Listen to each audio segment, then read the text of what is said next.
Faith in humanity has restored. Welcome back, Nathan, the Chin, TikTok Cleary. Very big thank you to Ivan for helping produce you.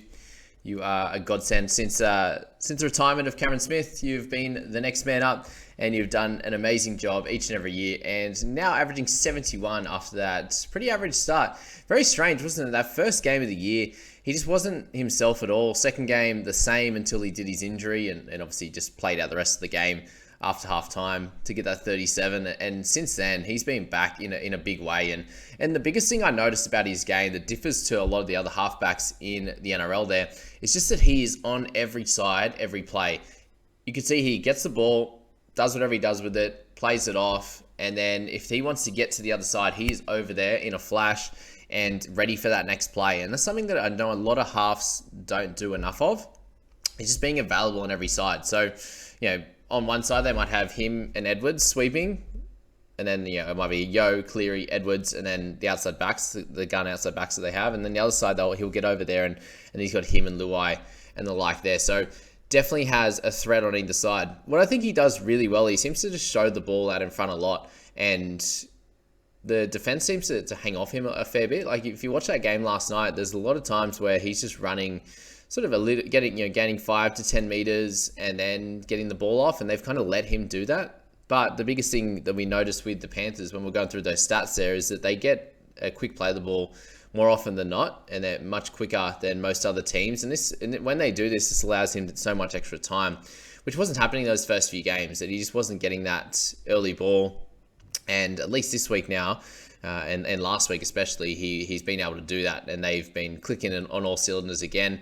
And the introduction of Sonny Luke there has been great as well. So he played bigger minutes in this one, and that was really, really good. For those that are asking about Cleary and his potential third try assist, that try for Edwards, he did not do anything. He literally just passed it to him, and then Edwards did this tiny little step, and Tuolangi just flung forward at him and missed him. So that's Kelmer's fault, not a Cleary try assist on that one. As people are saying, it should have been a try assist for Kelmer on that one. So yeah, Cleary 100. So first 100 actually since 2021. So very exciting for those that captained him. There are a big chunk. There are also a big chunk that captained Grant, and there's also a decent chunk that captained Payne Haas as well. So the Haas one definitely wasn't an issue at all with his 77, but yeah, Cleary's 100 just really saved the week.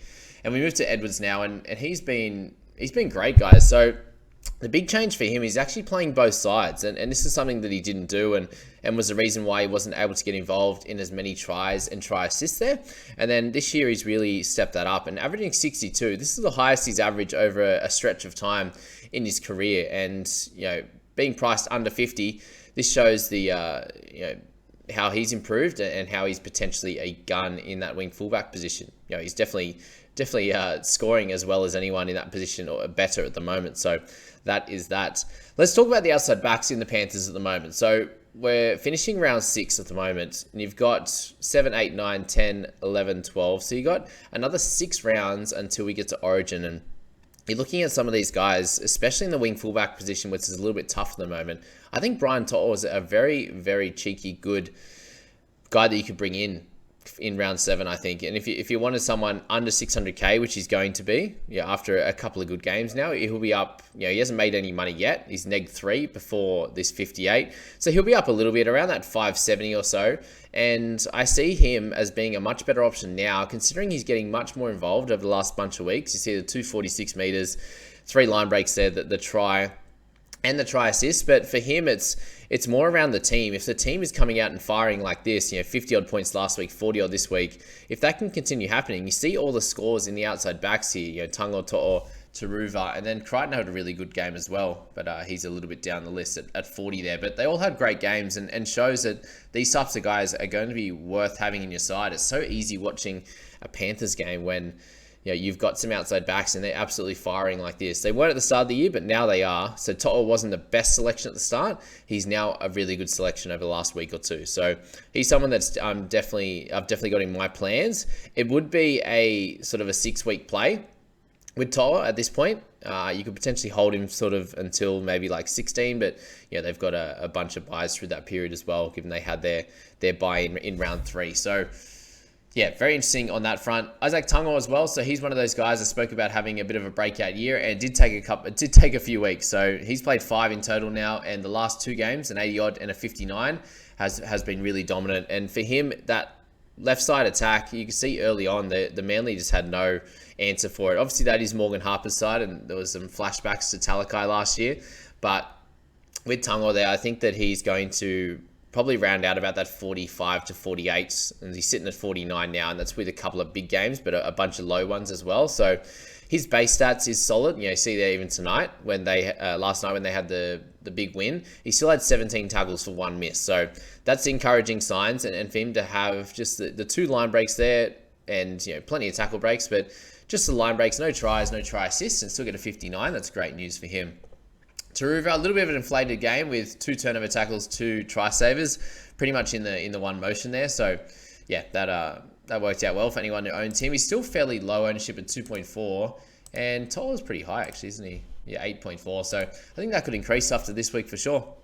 Isaiah Yeo got his first rest of the year basically, with 70 minutes, did his great job again. Got 2 offloads and 2 tackle breaks in this one, and it's just a menace on the field, isn't he? He's so good to watch, and for people that are looking to pick him up, yes, you're trading him in for the consistency, but you definitely want to make sure you have Payne Haas before Yeo, just because he's scoring that little bit more. And obviously Yeo with Origin as well, he's going to miss a bunch of those games. So there's a lot of sort of fallen mids at the moment. We spoke about Cam McInnes and these types of guys who will play later today as potential options going forward at sort of that cut price that could score you about a 50. But Yeo is one of those top tier guys, and if you are missing something like that, if Hopgood decides to flop and all that this week, we'll see what happens there. But Yeo is one of those safety guys at the top.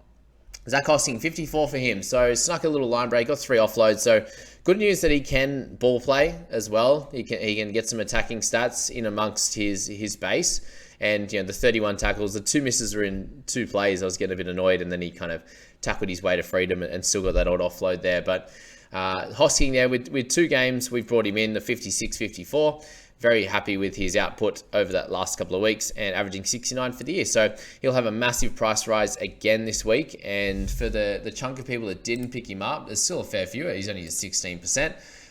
Then a little bit unfortunate. It sounds like what Cleary said after the game, that he doesn't know which edge Martin is going to return on when they interviewed him. So I think that's good signs, because if it was clear cut, then Martin was coming back on the right, then he would have just said that. So that probably is good signs for Hosking, but we'll wait and see there, and hopefully he's not a trade out, that's for sure. His break even's gonna be so low anyway. Sorensen had a good one as well. Trebojevic, another 50 for him. He's been solid all year. Yeah, Sorensen 51 minutes and the try in that one. DCE, a couple of average scores in a row for him, unfortunately. So 50 in this one. Did get 2 try assists. Kind of did as much as he could in a losing outfit when they got absolutely dominated through the middle and on the edges there. So yeah, 50 for him. You don't panic sell. He's averaging 59 for the year. So that's someone you just need to stick solid with, and hopefully they're not playing a tough team like Cleary's Panthers every week.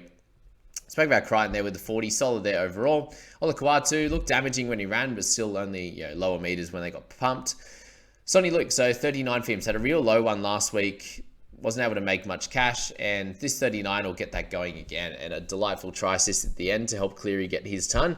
Thank you, Sonny, in that one. But 25 tackles, a little bit of running, forced dropout, couple of try assists, and no misses there. So great news for him. He's someone that can definitely be good for you in that sort of bench position. It's just going to be hit and miss. Like, we just need a couple of weeks in a row. And if you own him now, you're really hoping that next week he comes out and gets to 25-30 and can do a great job for you there. But just hasn't had that sort of back-to-back really good weeks, unfortunately. So him at a tad over 300k next week is definitely an option for people's sides. And you'd imagine he obviously plays throughout that whole bye period. I'm not sure if they just end up starting Sonny Luke when they've got guys like Isaiah Yeo out. And all their, so Liam Martin and all these types of guys, and they'll play Eisenhuth and Garner will play Hosking and all those, and then Kenny might play through the middle a little bit more, and Sonny Luke kind of plays these 55, 60, or he plays the full 80. So he's definitely someone I think you can bring in shortly and have for the entirety of the year for sure. Just going to be that hit and miss type of guy, unfortunately. All right, Luai still scoring low. We got Kenny down there at 25, so this is a frustrating one. So 3 penalties in this one, a missed tackle. just, tackles aren't going to be high when they're absolutely dominating. So he was great when they were losing and struggling, but unfortunately, just if you trade him in the last couple of weeks, Matty, the 25 not ideal at all. So is he a sell? Potentially. I can't see the reason why you'd look to hold him steadily throughout this period. It's a tough one. He's going to be losing cash now. When you're getting this mid-range, you're hoping for him to make it, and he's just not, unfortunately. So that's that. KO week. So got 22 tackles for 3 misses. He was the butt of a few attacking raids from the Panthers there, and it wasn't really great for him. But he had moved out to the wing when Garrick went down. Not sure on Garrick how that's going to play out if he's going to be out next week. He failed his HIA, but he had Cat 2 symptoms, so that's something to monitor over this week, but still not great either way. But Weeksy could get an opportunity somewhere in this team. And as I've been speaking to a few people during the week, was that Weeksy's one of those guys that if there's any guy that goes down, whether it is potentially the winger, that's unlikely that's his first spot. But fullback 5'8" and 7, Weeksy's going to get that opportunity at some point, and he has a dual position. He's going to be 230k. Great news. I'd probably be 240 after this week because he had a decent one last week, but definitely someone that needs to be in your plans potentially for the Origin period as well. Lindsay Smith, so 23 in his 29 minutes this time. Wasn't his best game. Just kind of did his thing. Worked hard in that 19 tackles, 87 meters, but 2 penalties in there and a miss. Just shows why 350k guys off the bench are a little bit scary, that's for sure. Kepi, okay, unfortunately for him, his money-making start to the year is over. And with their bye in round 2, it was a little bit frustrating as well. You weren't just able to get that momentum that you built in round 1. And if you brought him in over the last few weeks, it's been a bit frustrating. But he was just so perfect over that first month. And 4 missed tackles now and an error in last game, and then a very low one in the game before with such high scoring games. These last 2 have not been perfect for him in that sense, and also just his play in general. Tommy Trbojevic, so owned by a lot of people at 20.5%. Haven't seen him in a lot of the top teams, but still scattered across the league there. 1 try, just snuck on that one at the end. Just wasn't his game, was it? The negatives were there, negative 13, and they got smashed. And you kind of thought this might be the case, that he would have a bit of a lower one, not 16, but maybe a 30, just with the Panthers being able to nullify a lot of his scoring potential, and that really happened in this one. So 16 for Tommy. You don't sell him, but you are very, very disappointed. That's all I'll say on that one. And then Garrick ended up with a 10 in his 27 minutes. So ended up with a try saver, and just not much really else there with 20 run meters. And that first 27 minutes they were getting spanked. So for him to get 10, pretty good result there. So that's that for Ruben and that game. Okay, let's move to the secondary game, and that was the Broncos and the Raiders. And there was some great news in this one, and also some really poor news. So initial poor news, the fact that NRL.com and Fantasy haven't sorted their shit out. They have missed out the scoring again. So we got a couple of Thursdays, separated by a couple of weeks now. And then this game here where they haven't updated. So updates were kind to me, considering I don't own Walshy. And this is the really sad one for me. Let's start with Walsh. And he is spectacular, man. With his new fluoro yellow shoes, he's looking pretty looking sharp, and he's so fast and so elusive. There's a few times there where he slipped on the turf, and he probably could have got an extra tackle break or so. But 11 tackle breaks, 3 offloads to hand, just under 200 meters there. Sneaking a kick in there. 12 kick defusals is a bit ridiculous. So how the hell does he get 12 kick defusals, and our boys Tommy Chester gets 0 last week? But whatever. That's how it works, eh? 12 kick defusals. I haven't seen that before. Anyway, a try assist in there as well. That was a terrific pass. So his game is going to another level, which is very exciting for those that love footy and own Walshy. And for me, I could have brought him in for Chester this week, who ended up making about 10k. I was hoping he'd get a little bit more game time. Didn't work out, so didn't trade Chester, and tried to save a lot of cash there for Heinze. And I'm not sure if I'll be able to get Heinze now, because I'll have to fix up this wing fullback situation. But Walshy there, would have got an extra, 50? He ended up at 64, guys, so updates will hopefully show that by the end of the round. But 64 for Walsh compared to 13 for Warbrick. That would have been delightful. But anyway, we'll take that and move on. If you had Walshy this week and Hammer, and you didn't have Cleary, or you didn't have Cleary as captain, they have saved you, and they've got you back to even. So, or at least better than that, you would say, in this one. So Walshy, great. I think he's going to be, it looks like, even a game where they lost, it was good signs that he can come out and be clearly the most dominant guy on the park with Payne Haas, and show that he can kind of do it against any team, and no matter how the Broncos play, he can come out and do great things.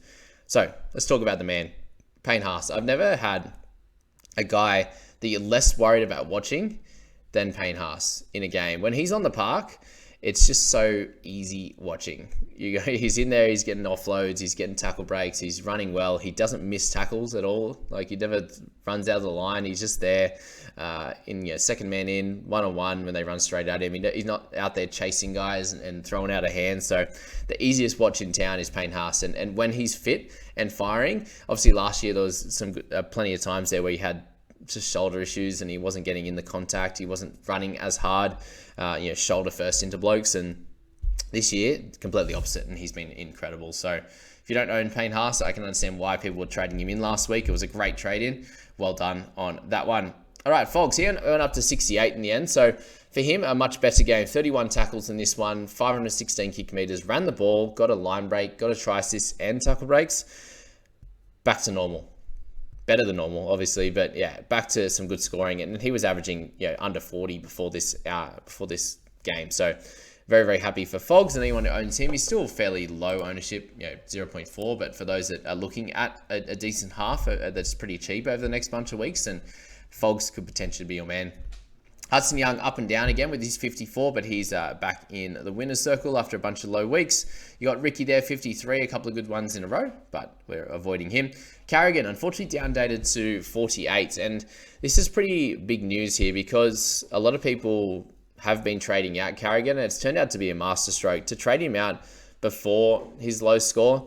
And then in this game where it was a back and forth affair, and not very high scoring, to be honest. And for Carrigan to play 76 minutes and still only have 31 tackles is really strange. You saw those first few games there, he was in absolutely everything. Every time that the Broncos were making a tackle, he was either making that first hit or he was second or third man in and just getting bulk tackles. And unfortunately, it hasn't happened the last few weeks. And he's now someone that it just changes quick, doesn't it? Because you look, I was so into Carrigan. Like I wanted him so bad, and then he comes out and he's now averaging 53.7, which is still a little bit up on his starting price, but he starts to lose money now, which is the way that the averages work. It's a 3-round average. In that first few rounds, he killed it, and then since then he has not, and he'll start to lose a bit of cash now. And I can understand why people are selling him. This one was the most frustrating one.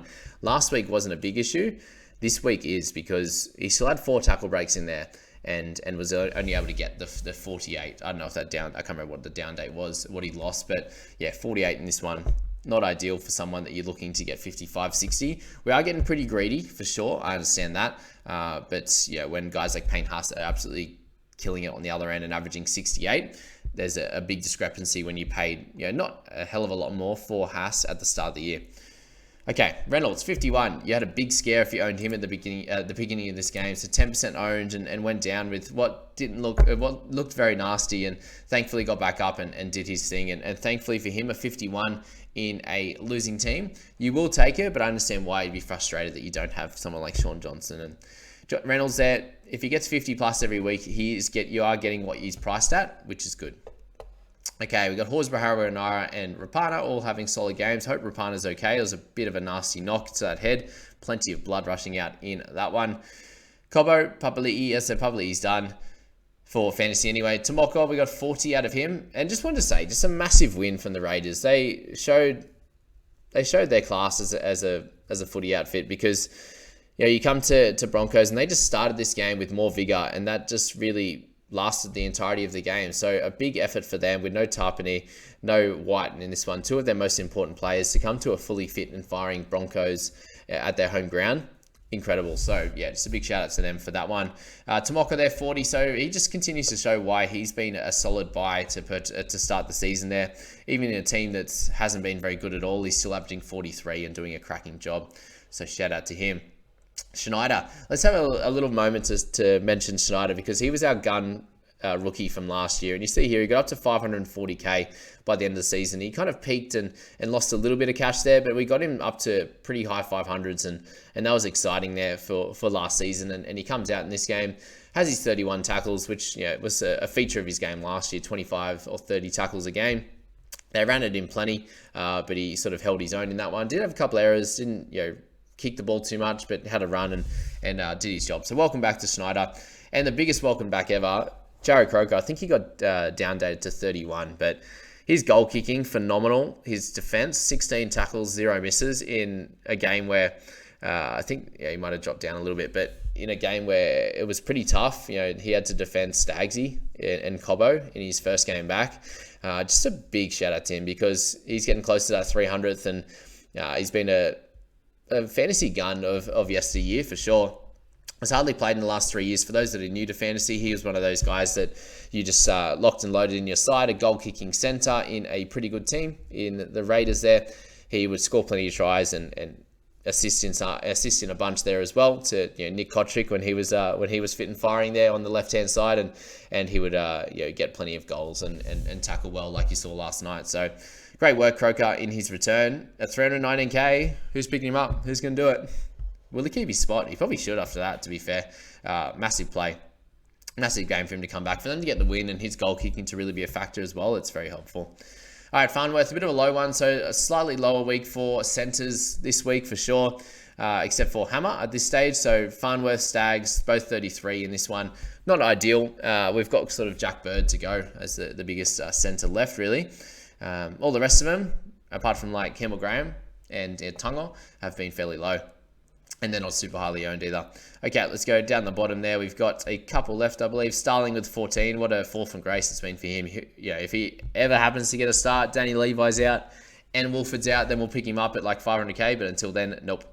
Ezra Mann, 14. So if you own him, this is just sad times, really. We're going to end it on this one. And Fleg's there. Just say Fleg there with the knockout.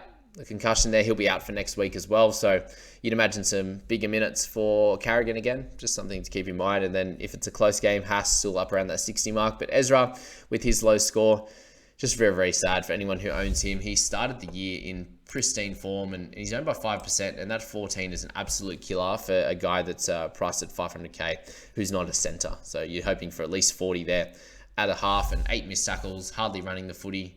Compared to what he used to, and just the one try. So to have 1 try assist and 80 run meters gained, 17 tackles, and to get 14 is just very yuck. So yeah, let's hope that fantasy sorts out the scoring system week to week. That it gets updated, and I've spoken to them in email, and it says it is connected, and that's who they get their stats from a certain provider.